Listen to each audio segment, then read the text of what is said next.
Eu vim para cá com dois textos na mente. Encostei lá naquele canto e dormi. A gente chegou aqui 6h40 e nós começamos o louvor 7h20 quase. E eu dormi uns 25 minutos ali. Eu tenho essa bênção. Onde eu encosto, eu durmo e até sonho. Frequentemente. Aí eu encostei ali e falei, Senhor, eu tenho aqui esses dois textos que me deram vontade de pregar, eu vou dormir para tu me falares em qual deles eu devo dizer alguma coisa. Aí, frequentemente, dormindo, eu acordo com uma certeza. E aí eu acordei com uma certeza simples. O outro texto é até mais estruturável e fácil de você organizá-lo, porque ele já está pré-organizado pelo Evangelho. Esse outro é só uma compreensão que eu quero deixar com vocês. Que está aqui em Lucas no capítulo 21. Desculpa, em Mateus no capítulo 21. Mateus, seja a Bíblia de papel, ou seja a Bíblia digital, na versão revista atualizada da Sociedade Bíblica do Brasil, que é essa na qual eu leio, vocês vão encontrar exatamente a mesma sequência de palavras nessa versão, do verso 28 ao verso 32 de Mateus 21, que diz assim, Jesus falando, e que vos parece? Que vos parece? Esse que vos parece demanda praticamente uma pergunta anterior. Alguém tem alguma ideia de que pergunta é essa? A quem pode parecer o que ele vai dizer? Porque esse que vos parece é o que vocês acham? Quem são esses vocês? Em relação a quem ele vai dizer o que dirá? Quem são esses vocês? Aí se você virar a página da Bíblia para o verso 23, você fica sabendo que do ponto de vista do primeiro século, no judaísmo de Jerusalém, aonde Jesus está, que era um lugar onde ele ia muito pouco, nem gostava de ir, a vida dele era nas aldeias e, sobretudo, na Galileia. Quando ele se aproxima de Jerusalém é para morrer. E é o que ele já tinha declarado antes um pouco. Jerusalém, Jerusalém, que matas os profetas e apedrejas os que te foram enviados. Quantas vezes quis eu reunir-te como a galinha junto os seus pintinhos debaixo das suas asas, mas vós não quisestes. Mas eis que agora a vossa casa se tornará deserta, até que venhais a dizer outro dia, sabe Deus quando, bendito é aquele que vem em nome do Senhor, que seria uma declaração de confissão, nós agora sabemos quem é o Messias, que é o que eles nunca fizeram até o dia de hoje. Ao contrário, se você lê uma produção do primeiro século depois de Jesus, do judaísmo, que é uma espécie de sharia judaica. Sharia é o que se acrescentou aos ensinos do Alcorão depois da morte de Maomé. E o Talmud foi o que se acrescentou à Torá, ao Pentateuco, às leis de Moisés. É o Talmud, no primeiro século. E o Talmud é carregado, quando diz respeito a Jesus, de ódio. Um ódio inominável. Por exemplo, do ponto de vista do Talmud, Jesus está dentro de uma panela, com fogo ardente embaixo, sendo cozinhado em caca humana e de todos os animais. Imagine aquela borbulha de caca, e Jesus lá está até hoje, lá 2000 anos assim, fervendo na caca humana, de acordo com o Talmud. E aí há uma quantidade enorme de outras coisas. O ódio pelos discípulos de Jesus também designa eles panelões de caca por toda a eternidade, e não somente eles. Qualquer um que não seja judeu fanático e, portanto, seguidor daquela sharia judaica que é o Talmud, nas suas partes mais dramáticas, que são essas que eu estou a elas fazendo alusão, todos os outros humanos nasceram marcados e designados para o inferno. Semana retrasada eu vi um rabino desses, do Talmud, dizendo, então vocês calculem, somos nós, os judeus, e não todos, porque os ortodoxos e conservadores, que não são sionistas, que odeiam essa guerra, que são pró-palestinos, que querem 2 estados, com Jerusalém sendo capital de nenhum deles, apenas um lugar de visitação para qualquer povo, etnia do planeta, esse rabino estava dizendo, fora nós, os judeus, e ele deu a entender que alguns muçulmanos, porque não adoram ídolos nos templos, têm uma chance melhor do que os cristãos, que são idólatras, e eles têm razão. Alguns são idólatras de objetos idolátricos, de pau, de cera, de pedra, de gesso, disso e daquilo, o que para eles é mais do que tudo que se possa suportar, como também no protestantismo, onde tem um culto cada vez pior, com a fusão do protestantismo com o pentecostalismo e o neopentecostalismo, e essa loucura que a gente assiste, os ídolos hoje são pastores, são figuras adoradas, idolatradas, que demandam e a eles se dá o que eles pedem. As pessoas não leem o Novo Testamento, não leem Jesus, não entendem de absolutamente nada, mas o que quer que o pastor diga de cima daquele palco entra como uma palavra de Deus e pode ser o maior absurdo do mundo que será praticado. E, em geral, é um absurdo que expropria você de qualquer dinheiro que você possa ter ganho e de poderes que você possa ter regimentado.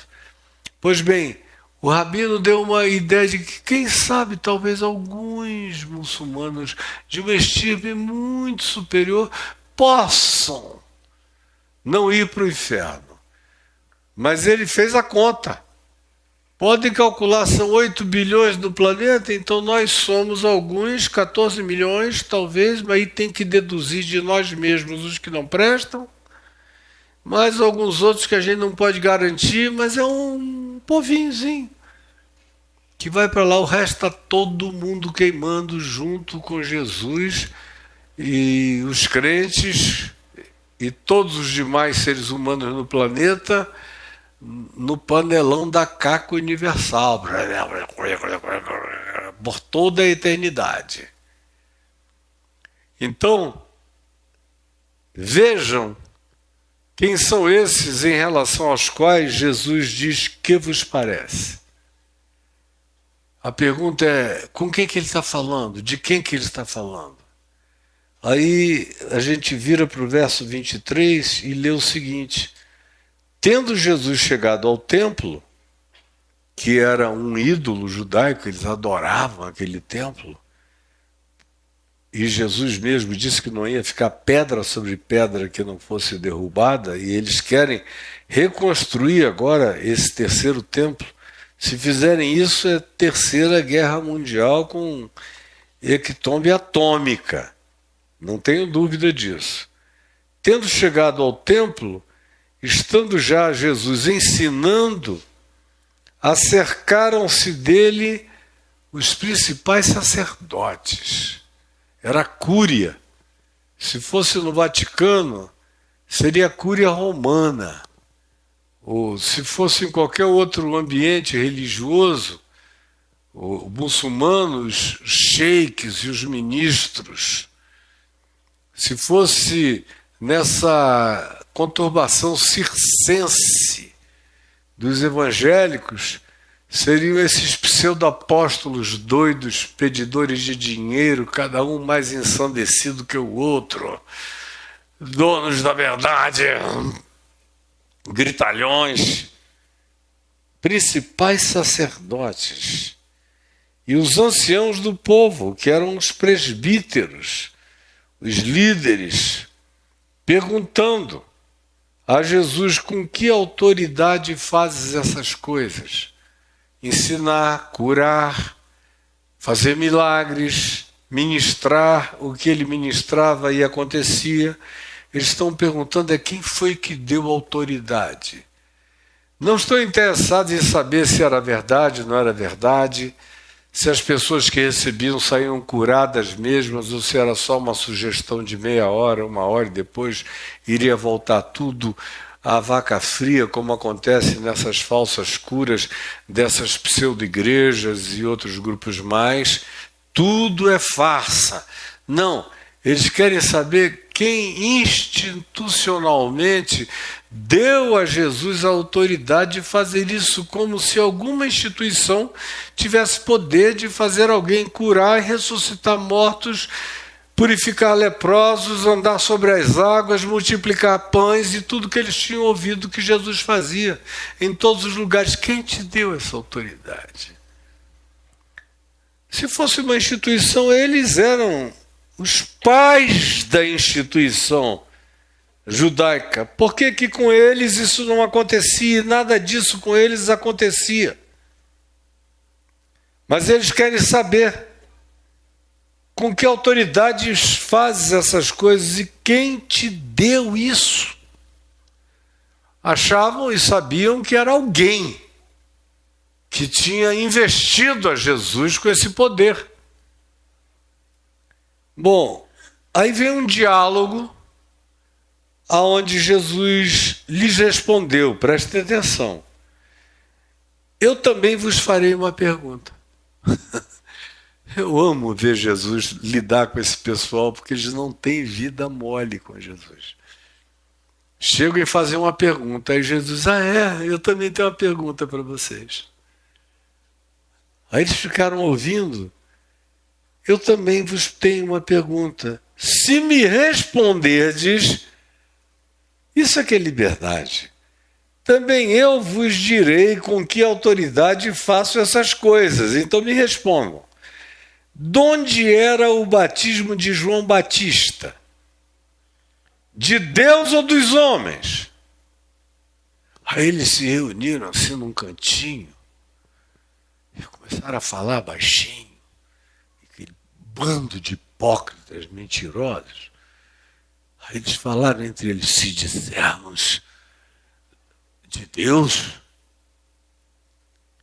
ele nos dirá: então por que não acreditastes em João Batista, já que ele falava da parte de Deus? Mas se nós dissermos dos homens, então ele nos dirá: por que não crestes então nele? Ou então virão e apedrejarão a gente, porque o povo inteiro crê que João Batista foi enviado por Deus. Que danado! Se a gente disser de Deus, ele vai dizer: então por que vocês não foram arrependidamente se batizar, mudar de vida, sofrer metanoia, assumir uma outra existência? Se nós dissermos dos homens, nós vamos ser apedrejados por essa multidão, porque todo mundo acha que João Batista foi um profeta inequivocamente divino. Que situação horrorosa na qual ele nos colocou. E então eles disseram a Jesus uma coisa difícil para um teólogo, um religioso dizer, mas era a única alternativa que eles tinham. Eles disseram: não sabemos. Olha, para um bicho desse dizer nós não sabemos é porque a coisa tinha ficado absolutamente insolúvel para o lado deles. Não sabemos. E aí Jesus disse a eles o seguinte: nem eu vos digo com que autoridade eu também faço essas coisas. Vocês não me responderam coisa alguma, eu me dou o direito de também não dizer nada para vocês. Aí ele prossegue e diz: e que vos parece? Então com que ele está falando? Com a cúria judaica, com o grupo mais solene de religiosos que se poderia ter. Se fosse na igreja presbiteriana no Brasil, seria com o Supremo Concílio da igreja presbiteriana, ou seria a Convenção Batista Brasileira toda reunida, ou seriam os principais caciques pentecostais da Convenção Geral das Assembleias de Deus, ou seriam os líderes da Igreja Assembleia de Deus de Madureira, Manuel Ferreira, os filhos e outros mais. E aí eu poderia sair dizendo uma quantidade enorme de equivalências brasileiras e nacionais, para vocês terem uma ideia de em que nível de debate isso está acontecendo.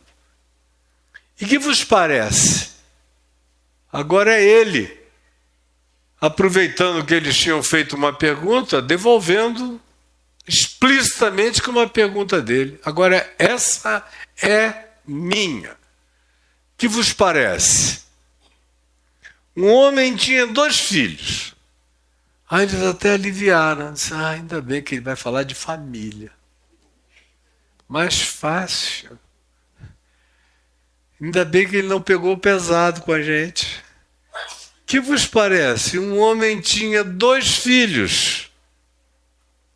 Chegando-se ao primeiro, ao mais velho, disse: filho, vai hoje trabalhar na vinha da família, porque a gente está na hora da colheita.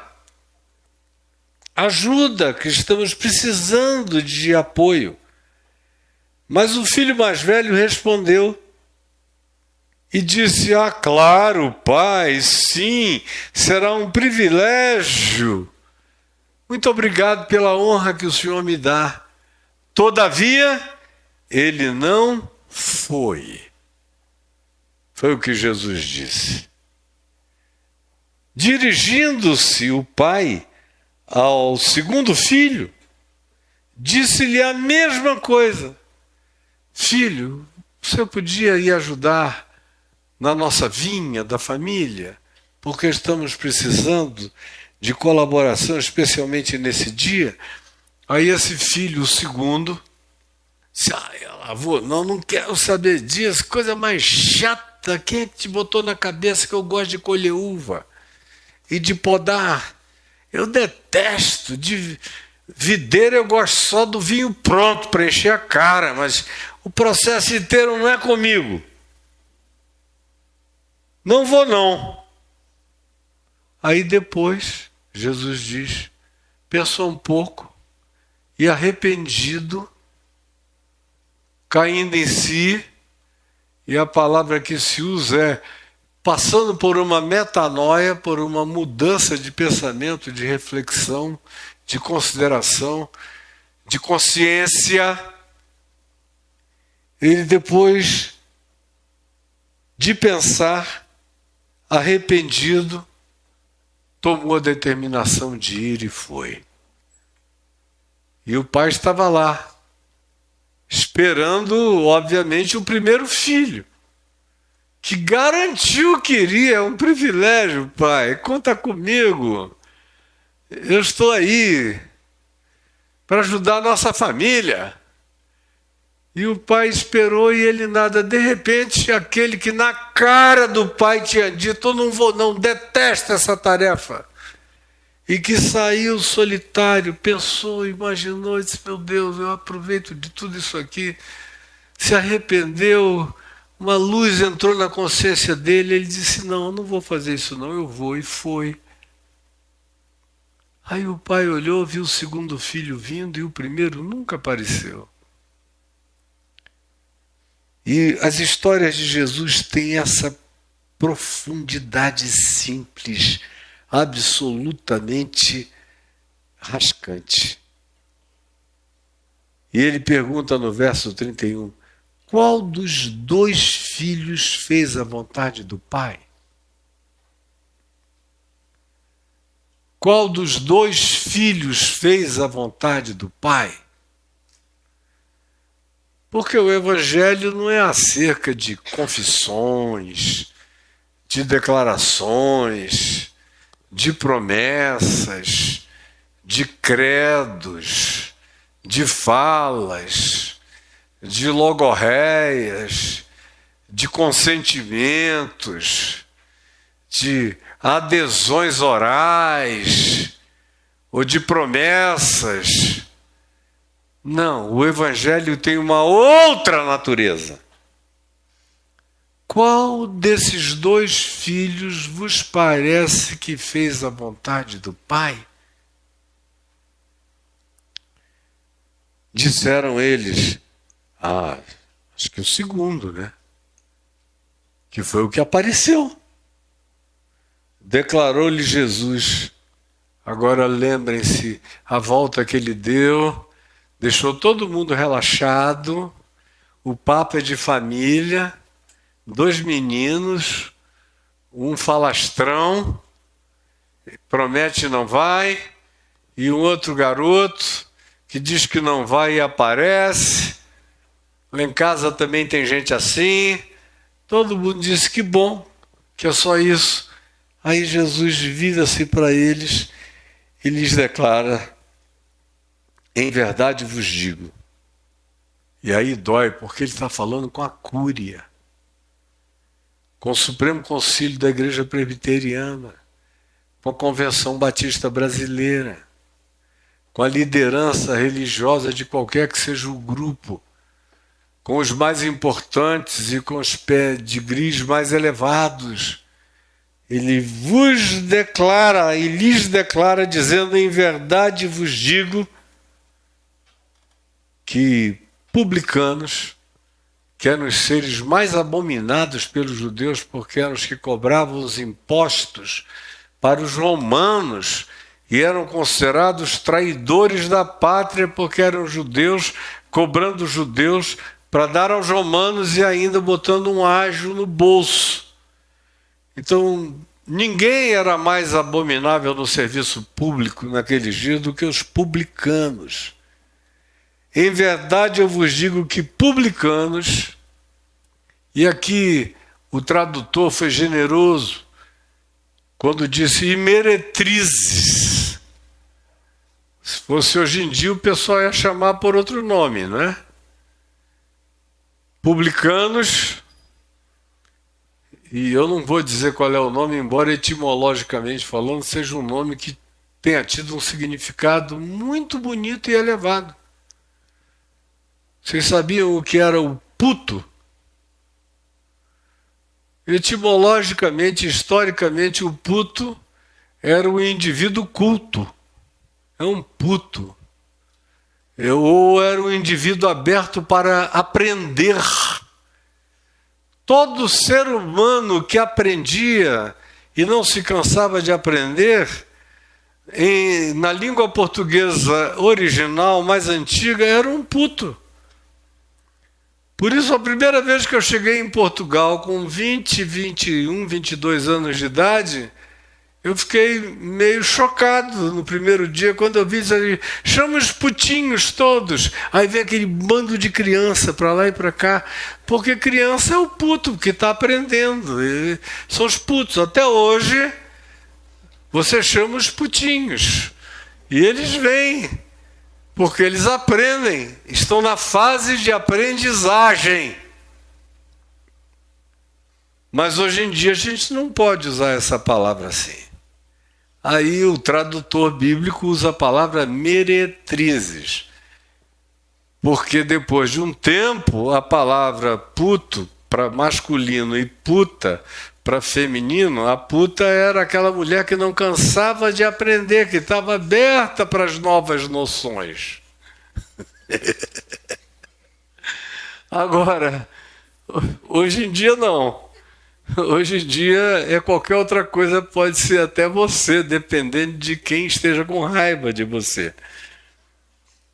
E aí, em verdade eu vos digo que publicanos e meretrizes vos precedem no reino de Deus. A cúria toda, todo aquele grupo religioso, todo mundo vestido e aparatado, com noções de prêmios, de fidelidade religiosa, de todos os tipos, e turbantes na cabeça para caracterizar o ranqueamento e a importância deles. Olha só, o cuidado de Jesus com a liderança religiosa era dessa natureza. Olha o pudor dele com esse pessoal. Vê se ele lida com essa gente como quem está lidando com quem merece todo o respeito do mundo. Em verdade, eu vos digo que os seres mais abjetos do serviço público e as meretrizes vos precedem no reino de Deus. Quando vocês olharem para o reino, vocês vão ver aquilo lá cheio de gente publicana, pecadora, e as aprendizes incansáveis, as meretrizes, assentadas nesse lugar do reino, na frente de vocês. E muitos de vocês, ele diz em outro ambiente, em outro contexto, baterão na porta querendo entrar e chegar onde elas estão e não entrarão porque a porta não se abrirá para vocês. Porque eu digo a vocês, João Batista veio a vocês no caminho da verdade e da justiça e não acreditastes nele. Ao passo que os publicanos, as meretrizes, as entendidas, creram nele. Vós, porém, mesmo vendo isto, não vos arrependestes, afinal, para crerdes nele. O que isso tem a ver com a história dos dois irmãos? Ela deixa de ser uma historinha simples e passa a ser uma das histórias mais carregadas de picardia, de provocação, de ardência, de causticidade, de juízo e de verdade esfregada na fuça religiosa daqueles hipócritas e mentirosos. O que Jesus está dizendo a vocês, a vida inteira são esses filhos que dizem para Deus em tudo: nós damos, nós vamos, o dízimo a gente dá, o jejum a gente faz, os cultos a gente não falta, a gente não perde nenhuma prescrição dessas aqui. Isso é o que vocês dizem. Mas tudo que vocês dizem e todos os compromissos que vocês afirmam possuírem no coração com Deus são justamente todas as coisas que vocês não obedecem. Diante de Deus, vocês não aparecem para a prática de nenhum bem. É muito mais fácil ir a um lugar, praticar lá os cultos de vocês. Agora, andar todo dia e aquilo que é proposta, projeto, mandamento, pauta, convocação para a vida no Evangelho ou na verdade de Deus ou na justiça de Deus, vocês a priori aplaudem, mas vocês não se apresentam jamais. Se a gente procurar vocês no lugar da realização na geografia da calamidade, da necessidade, aonde vocês deveriam ser encontrados, nenhum de vocês está lá. Em circunstância nenhuma. Agora, toda hora Jesus diz, semelhantemente ao que aconteceu com João Batista, vocês foram lá querendo tirar uma onda e disseram para João, batiza a gente também. E João disse, raça de víboras. Para esse grupo de religiosos. Quem vos induziu a fugir da ira vindoura? Produzi, pois, fruto digno de arrependimento. Porque a única linguagem que Deus entende não é oral, é factual, é comportamental, é existencial, é prática, é dinâmica, é movimento, é realização, é fazer acontecer, não é promessa, é encarnação. Mas quando guardas vieram arrependidos dos maus tratos que praticavam e de outras coisas equivalentes, eles foram batizados. Os publicanos quebrantados, chorando de tristeza, todos foram batizados. As prostitutas, todas foram batizadas. E saíram daquela água procurando uma outra trilha de caminho para viver.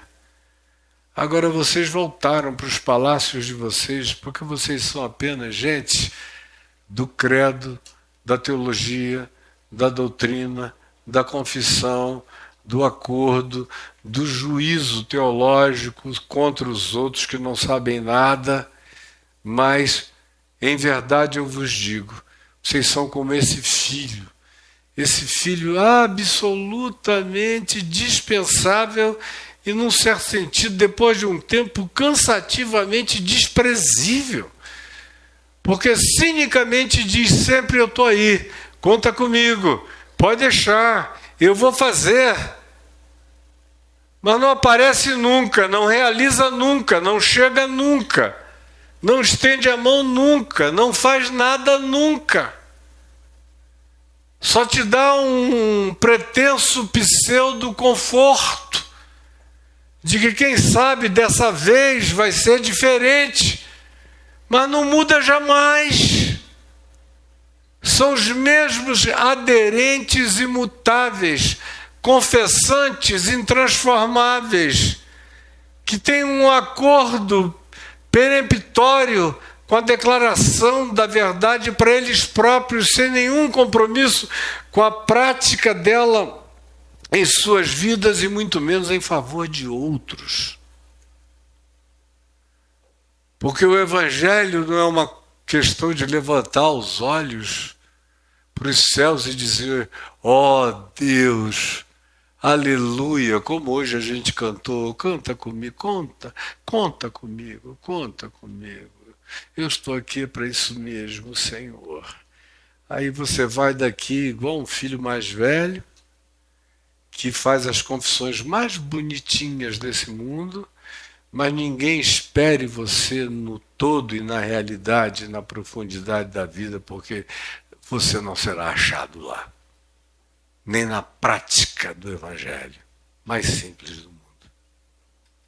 Ao passo, Jesus disse que uma quantidade enorme de figuras abjetas, ou de gente desprezível, justamente por esses que dizem e não fazem, prometem e não aparecem, mesmo quando tomam a iniciativa de dizer não quero, não gosto, não é para mim, não nasci para essa coisa, detesto tudo isso, todavia ouvem pelo menos as suas próprias vozes e consideram minimamente o que disseram. E ainda têm, apesar de tudo, uma consciência viva, capaz de se auto-voltar sobre si mesma, refletir, ponderar, considerar e decidir numa outra direção.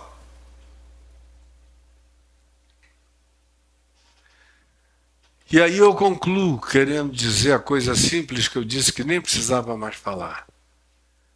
O Evangelho, gente, só tem a ver com o que eu faço com as compreensões da minha consciência.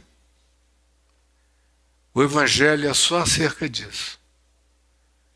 Por isso é que Jesus disse que ninguém vai ser julgado pela luz que não teve. Cada um de nós será julgado pela luz que recebeu. Os que não tiveram luz nenhuma, deles não se pedirá nada, eles não tiveram luz nenhuma, não viram nada, não souberam de nada, não entenderam nada.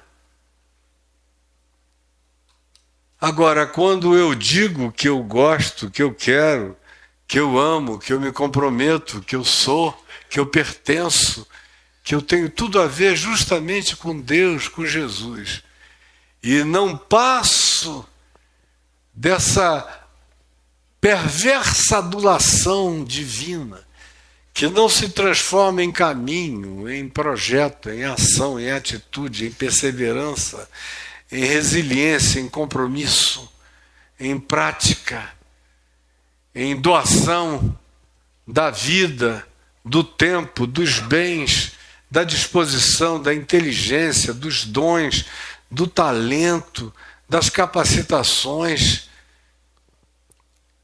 E só tenho a coragem de dizer: tudo que eu tenho é teu, Jesus. Aonde tu mandares eu irei. A gente canta as maiores barbaridades desse mundo aos céus. Mas cada vez mais eu tenho convicção de que o que eu tomei a decisão de fazer há 30 anos atrás foi a melhor coisa que eu pude fazer na vida. Porque eu comecei a minha vida de fé sem querer saber dos religiosos. Era só hippie, os malucos da cidade, os meus amigos da elite, os que tinham me visto fazer todas as loucuras do mundo, como agora mesmo a gente está vindo da casa de um amigo meu de adolescência, que lá rolou um papo em volta de uma mesa de aniversário. Aí ele soltou uma assim, tipo aqui: agora esse cara aqui eu nunca vi ninguém se dar melhor com as mulheres do que esse cara aqui. Aí falou na frente da Adriana. Quando ele viu o que tinha falado, ele quis recolher, mas já não dava mais. Aí a irmã dele, que estava em pé, que é um pouquinho mais velha do que ele, do que eu, falou: olha aí, ela. Aí a Adriana caiu na gargalhada e disse: não, eu sei de tudo. E toda vez que ele esquece de mais alguma coisa, eu peço para ele lembrar nos detalhes, porque eu gosto de saber, eu morro de rir. Quando eu comecei o ministério, lá em Manaus, não tinha instituição nenhuma, eu não queria saber de nenhuma, eu só queria que não me atrapalhassem a pregar o Evangelho na rua, na praça, na esquina, no campus, nas universidades, nos colégios, nas faculdades, no Mercadão do Peixe, aonde quer que houvesse gente. Aí me chamaram e me puseram no rádio, logo depois de graça na televisão, depois me deram artigos, espaços nos jornais, e eu pregando. Aí quiseram me ordenar ministro oficialmente. Eu levei 3 anos para aceitar, porque eu não queria, me dava uma sensação de que eu ia cair num laço. Aí depois de um tempo, porque meu pai estava lá, eu falei: tá bom, por causa do meu pai eu vou. E fiquei, e cheguei sem querer a me tornar presidente dos evangélicos do Brasil. Você pode acreditar que um indivíduo com essa atitude anarquista, anti-institucional, viria a ser presidente dos evangélicos do Brasil? 70% de tudo que é evangélico brasileiro estava sob o guarda-chuva que eu presidia. E eu os sofria todos os dias. Eles foram fundamentais, depois de anos e anos e anos de fé, para deixar claro que eu tinha traído a minha vocação original. E que eu não aguentava ficar lá, até que De 94 a 98 eu fiquei orando, tentando encontrar um caminho para a saída, e encontrei um caminho, não o mais sábio necessariamente, mas um caminho que me deixou fora daquilo. E recebi todos os pedidos, a minha mulher está aqui e testemunhou uma quantidade enorme deles, alguns irrecusáveis para o Brasil e para o mundo, para alcançar o planeta com budgets de milhões de dólares que eu iria presidir. E eu aceitei? Não aceitei nenhum, porque eu digo, é outra amarra no meu pé, é outra bola de chumbo para puxar. Eu não quero saber disso. E não quis até o dia de hoje. E cada dia eu fico com mais certeza de ter feito a coisa certa. Porque os ateus, os agnósticos, os publicanos, as meretrizes, os LGBTQIA+, e todo mundo desprezível, rejeitado da sociedade, esses que a priori dizem, não, não quero não, detesto isso, odeio. Aí eles te ouvem uma vez. Diferentemente dos líderes religiosos que passam décadas te ouvindo, as minúcias do ensino do Evangelho, aplaudem tudo e dizem, nunca vimos uma pessoa tão sensata, sábia e ungida assim, e não fazem nada. Mas quando você vê, é a prostituta que está puxando a fila. É o ser desprezível que está diante de todos. Ou é aquele em quem ninguém acreditava que chega e diz, o que eu posso fazer por você? E começa a tentar carregar recursos, arranjar meios, facilitações, para que aquilo que ele ouviu e que ardeu, conquanto no início ele tenha dito, eu não quero, mas bastou pensar um pouquinho, dar um mínimo de chance, é verdade que a vida e a mente viraram ao contrário. E caíram em si, sofreram uma metanoia, e estão ali ajudando. Esses serão a maior surpresa que a maioria de nós terá no reino de Deus. Resta saber que tipo de filho você é. Que tipo de filho nós somos. Se a gente está aí só para dizer que evangelho mais lindo, coisa maravilhosa, Caio, aleluia, Deus te abençoe e te unja. Aí você sai daqui e daqui a um pouquinho está tudo esquecido. E durante a semana, tudo apagado.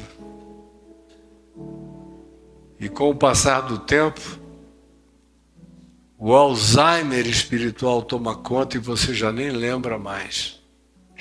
Como eu passei esses últimos 52 anos vendo isto acontecer, com a maioria dos que mais me aplaudiram na vida, aos milhões.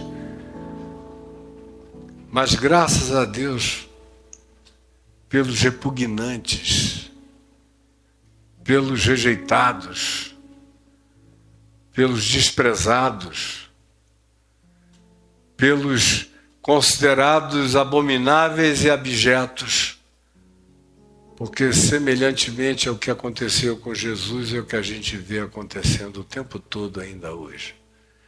A pergunta que fica é, que vos parece? Vocês que são tão crentes, vocês que são tão cristãos, vocês que são tão do templo, não estou querendo estimular ninguém a parar de vir. Eu só estou querendo implorar que você aceite o convite de Jesus e se engaje com a vida.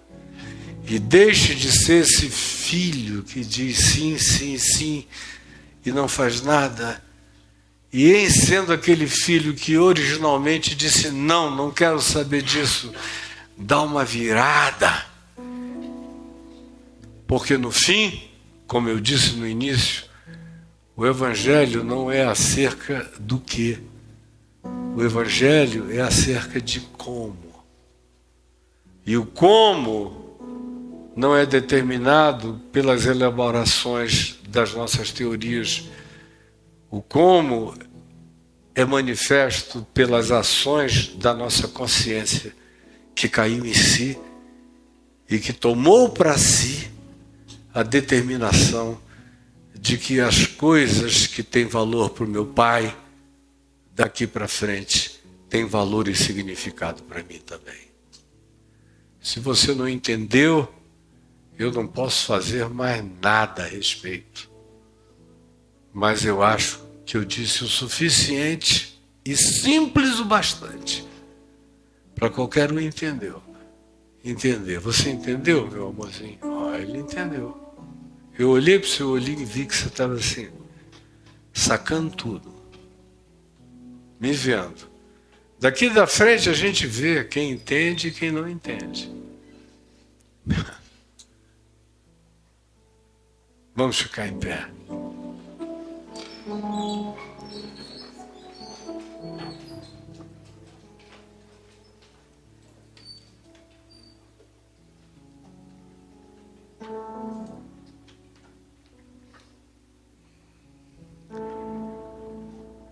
Olhe para quem está ao seu lado, sem constrangimento, né? Não bota aquele olhão assim em cima.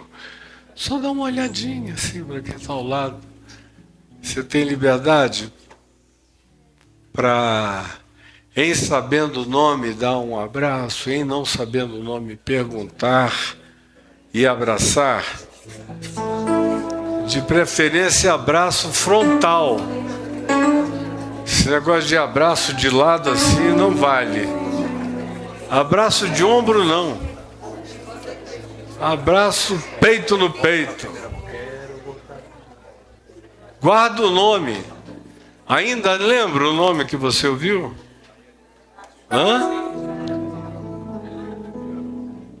Lembra o nome que você ouviu? Dá para você falar em voz alta pelo menos um nome que você ouviu? Agora, fale. Qual foi mesmo o teu, hein? Qual foi o teu? Daiane. É você, Daiane? É?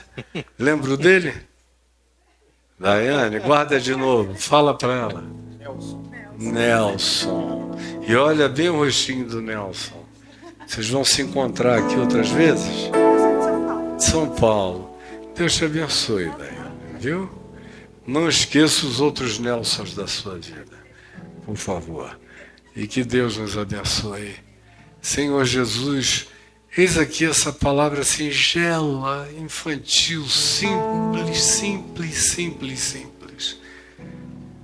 sobre a consciência e transformá-la em vida, em prática, em gesto, em ação, em movimento, em proposta, em acolhimento, em abraço, em socorro, em engajamento, em trabalho em favor do que na vida faz sentido e que tem a ver com o que tu indicas como sendo o trabalho que tu esperas que nós façamos na vinha do reino de Deus. Eu te imploro que tu me ajudes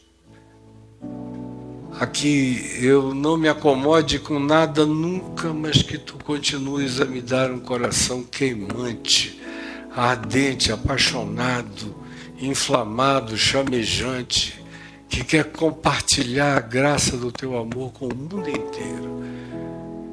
E que cada um com os dons que tem, com os talentos que receberam de ti, com o alcance dos seus braços, além de tudo que fazem na vida, estendam um pouco mais os braços para alcançar mais pessoas e mais gente, com a coerência da mensagem do teu amor, para transformarem cachos de uva, em material pisado no lagar, que vai virar caldo, que vai ser coado, que vai ser tratado, fermentado, e depois engarrafadamente vai ter um gosto sublime para muitos. Por favor, permite que a nossa vida dê resultados que sejam o fruto de consciências que buscam viver e agradar a Deus e fazerem-se bem naquilo que confessam. É o que eu te imploro, por mim e por todos nós. Em nome de Jesus. Amém e amém.